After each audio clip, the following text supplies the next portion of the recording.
On Wion Edit, the big picture.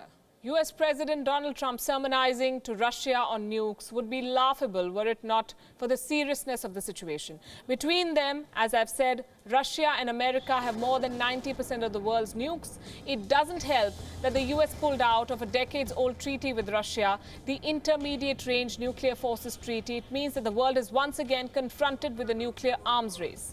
And when it comes to nuclear weapons, the US remains the world's first and leading offender. It was the first to develop, the first to test and use a nuclear weapon. It is also the only country in the world to use the threat of nuclear weapons against others. After all, one use is enough to convince the world that a second use would be disastrous for the entire planet. And thus, the mere threat of using nuclear force or missiles is sufficient to subdue any other country.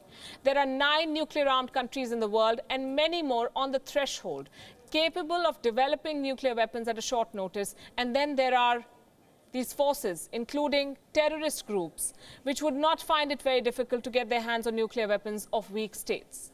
The US is the prime culprit in making nuclear weapons aspirational for developing countries, so much so that the possession of nuclear weapons is flaunted as a mark of development. The other 8 nuclear-armed states are equally responsible for making the cult of nukes a matter of national pride. It is high time that a global movement for the elimination of nuclear weapons was launched. The new initiative could come from a new quarter, perhaps BRICS, which has successfully set up a bank in the teeth of opposition from the international community. This is just a thought. Chew on it.